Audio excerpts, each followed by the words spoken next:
certain man died and went to heaven. When he got to the pearly gates, he was greeted by St. Peter, who offered to take him on a guided tour around heaven to help him get familiar with it.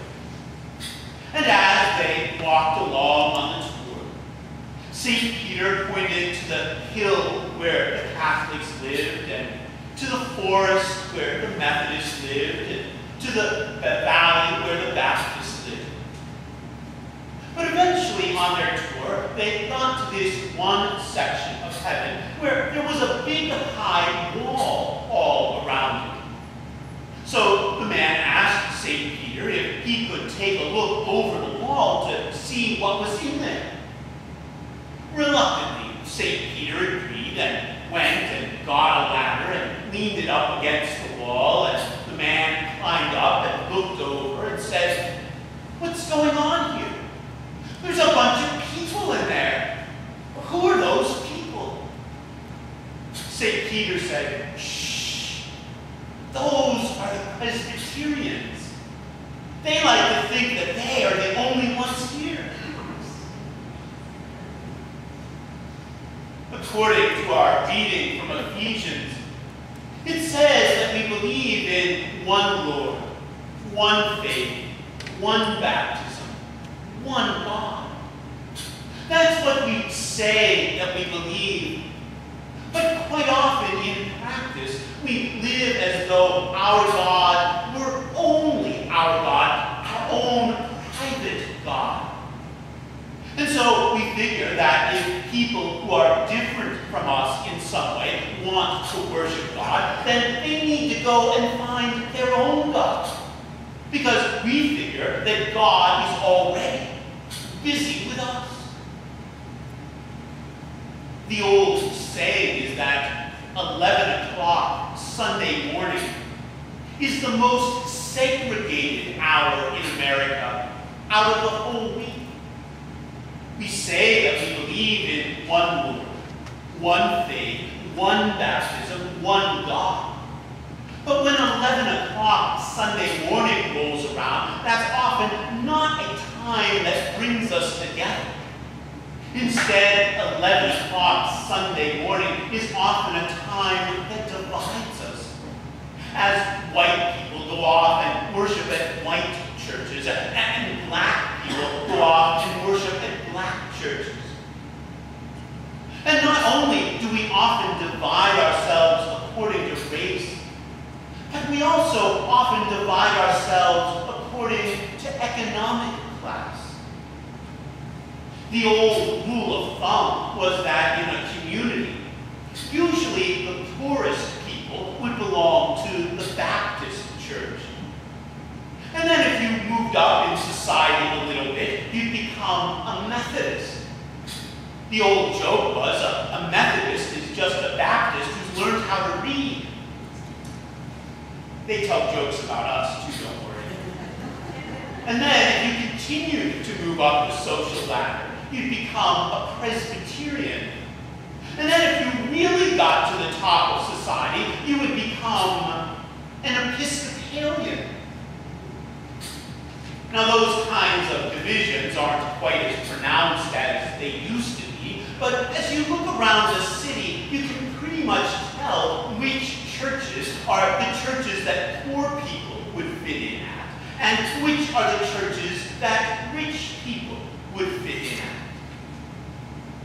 But here in this passage in Ephesians, we're reminded that if we believe in one Lord, one faith, one baptism, one God, then how can we have divisions like that? If God is one, then God's people need to be one. There's a story about a man who was rescued after being stranded for 5 years on a desert island. When the rescuers went ashore, they were amazed at all the different buildings that man had constructed during his time on the island. He had made a house and a library and a hospital and even a church.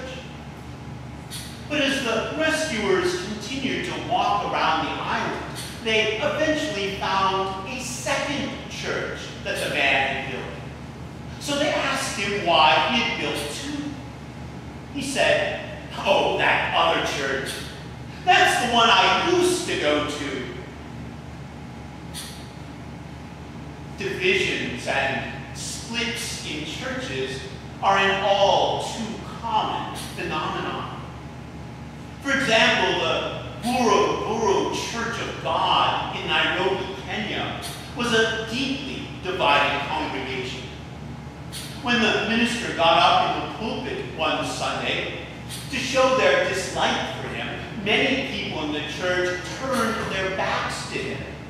And then, during the full 4-hour worship service, many of the worshipers booed, heckled, and harassed the minister while he was trying to lead worship.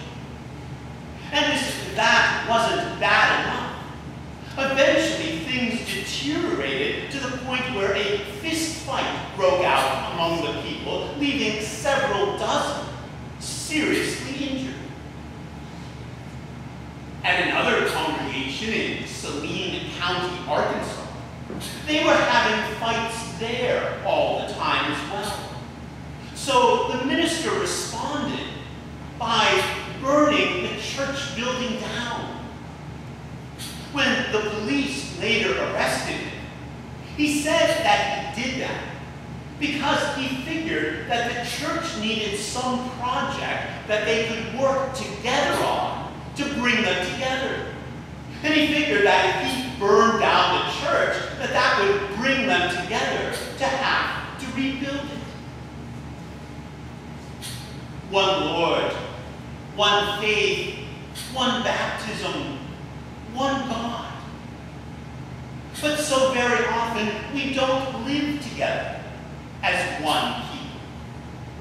At times it seems that instead of looking for ways to come together, we seem to look at times for reasons to separate ourselves from those around us. It really comes down to what attitude we have as we go through life. After all, if you walk around each day with a chip on your shoulder, just waiting for someone to knock it off, sooner or later, someone is going to knock it off. Or if you walk around each day just waiting for someone to tick you off, sooner or later, someone is going